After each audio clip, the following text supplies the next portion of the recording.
세무사님, 18억짜리 집 물려받는데 세금이 0원이라고요? 네, 맞습니다. 그런데 잘못하면 4억 넘게 세금 폭탄 맞을 수도 있어요. 네? 그게 무슨 말씀이세요? 지금부터 정확히 알려드리겠습니다. 본격적인 이야기 시작 전에 구독과 좋아요 한 번씩 눌러주시면 큰 힘이 됩니다. 가족이나 친구들에게 영상 공유를 해주시면 나눌수록 행복은 2배가 됩니다. 안녕하세요. 국세청에서 18년 근무한 바른세무 김재현 세무사입니다. 올해 세법 개정안은 작년과 달리 실현될 가능성이 매우 높아졌습니다. 2025년 9월 초 대통령 취임 100일 기자회견에서 구체적인 상속세 공제 금액 18억 원이 언급되었기 때문이죠. 대통령께서 이렇게 말씀하셨습니다. 28년 전에 설정한 상속세 공제를 그대로 적용하면 서울 집값이 많이 오른 지금 살던 집을 팔고 떠나야 하는 잔인한 상황이 발생한다. 가족이 사망한 것도 억울한데 그 이유로 세금을 내야 해서 집에서 내쫓긴다는 건 말이 안 된다. 현재 일괄 공제와 배우자 공제 금액을 올려서 10억 원에서 18억 원까지 세금을 면제해 주겠다는 것이 핵심 공약입니다. 세법 개정은 국회 통과가 필요하지만 올해는 그 가능성이 상당히 높습니다. 그렇다면 제가 여러분께 꼭 알려드려야 할 핵심 질문이 있습니다. 이번 개정으로 과연 얼마나 혜택을 볼 수 있을까요? 상속세율은 5단계 초과 누진세율로 되어 있습니다. 과세 표준 1억 원까지 10%, 5억 원까지 20%, 10억 원까지 30%, 30억 원까지 40%, 30억 원 초과는 50%입니다.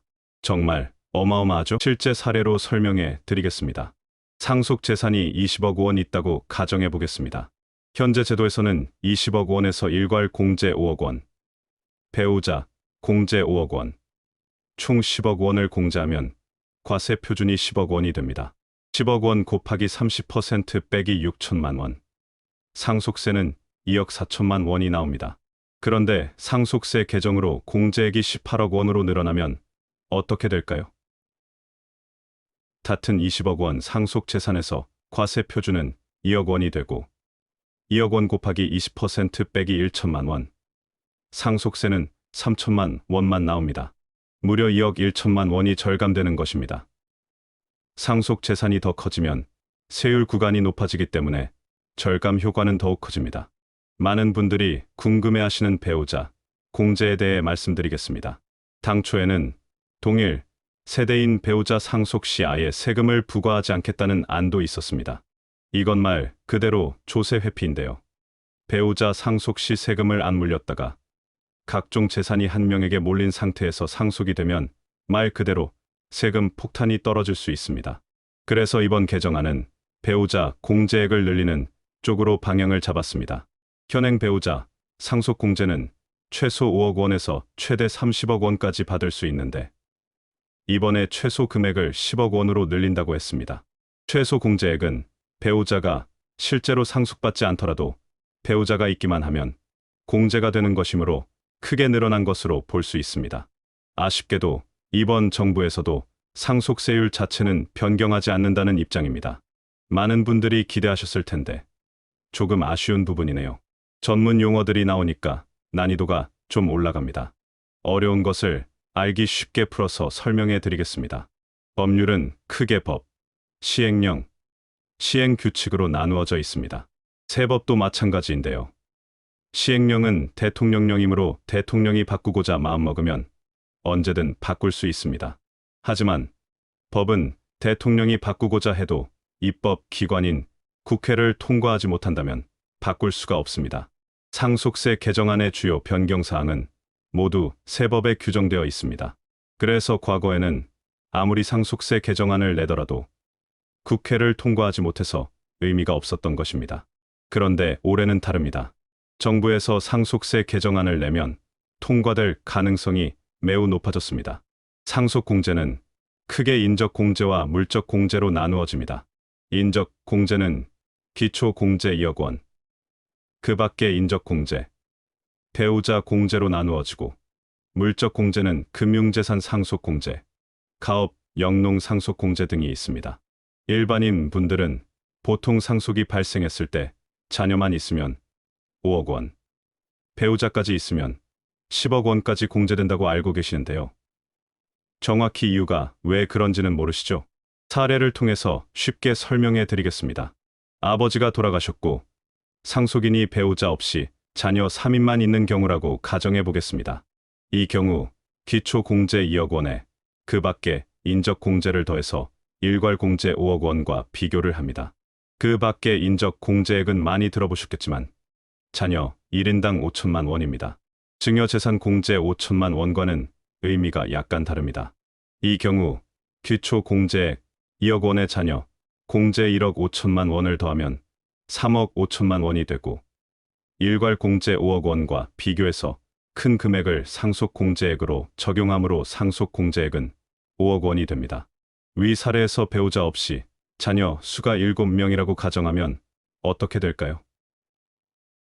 기초 공제 2억 원의 자녀 공제 3억 5천만 원을 더하면 5억 5천만 원이 되고 일괄 공제 5억 원과 비교해서 큰 금액을 공제액으로 적용하므로 상속공제액은 5억 5천만 원이 됩니다. 이 두 가지 사례를 비교해서 느껴지시는 게 있나요? 자녀 공제가 지금 1인당 5천만 원이니까 기초 공제 2억 원의 자녀 공제를 더해서 일괄 공제 5억 원을 넘어서려면 자녀 수가 최소 7명 이상이 돼야 합니다. 이게 현실적일까요? 맞습니다. 흥부 가족이 아닌 이상 자녀 공제로 일괄 공제 5억 원을 넘어서는 건 불가능합니다. 사례에서 보듯이 일괄 공제 5억 원을 자녀 공제로 넘기 위해서는 자녀 수가 최소 7명 이상이 되어야 합니다.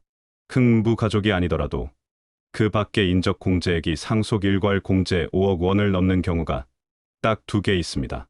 상속인 자녀가 장애인인 경우이거나 미성년자인 경우입니다. 장애인인 경우 지대 여명 연수의 1인당 1천만 원을 곱하고 미성년자인 경우 19세까지의 자녀 연수의 1인당 1천만 원을 곱하여 그 밖에 인적 공제액을 계산합니다. 예시를 들어보겠습니다. 30세의 장애인이 상속인일 경우 기대 여명 연수가 70세라고 가정했을 때 그 밖에 인적 공제는 70에서 30을 빼서 1천만 원을 곱하면 4억 원이 되고 기초 공제 2억 원을 더하면 6억 원이 됩니다.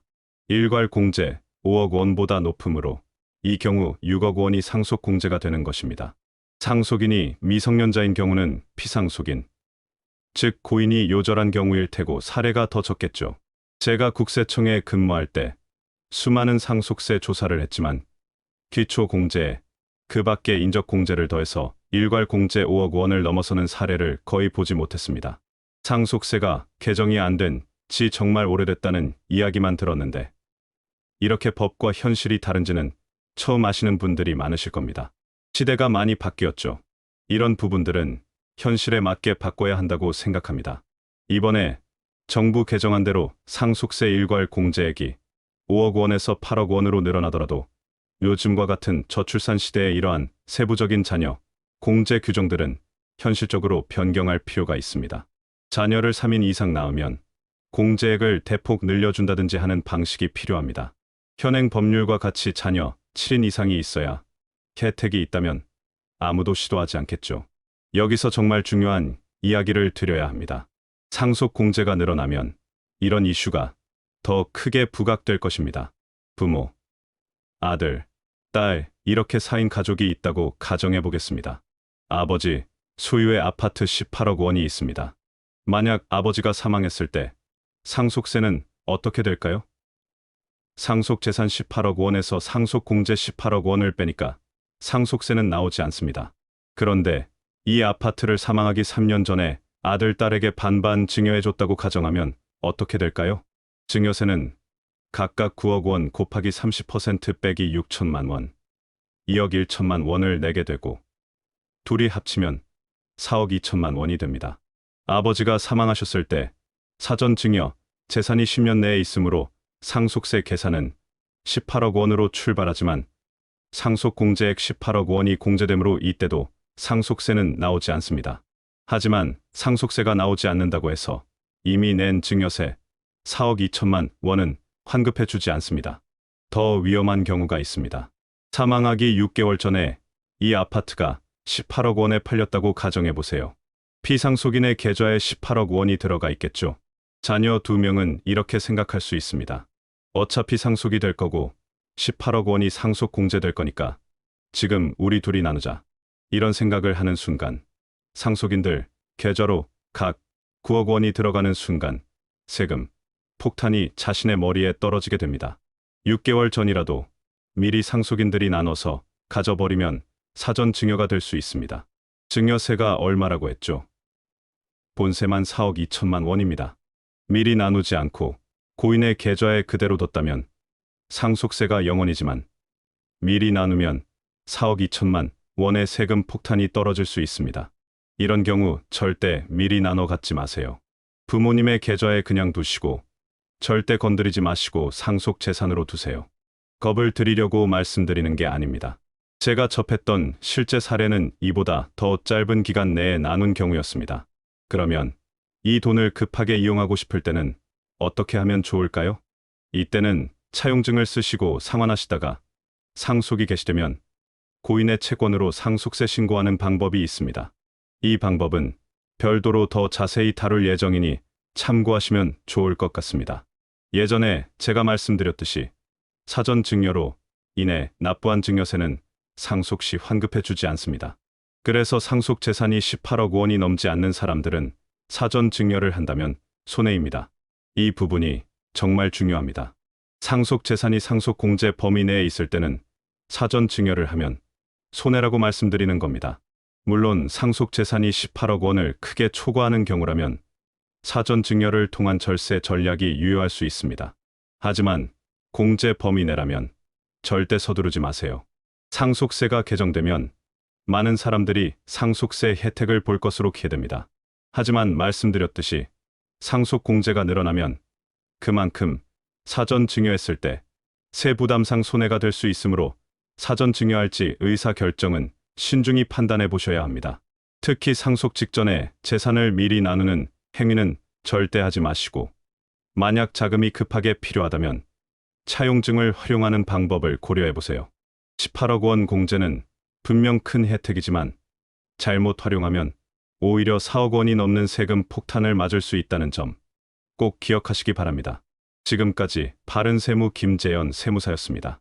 오늘 영상이 도움이 되셨다면 구독과 좋아요 부탁드립니다. 감사합니다.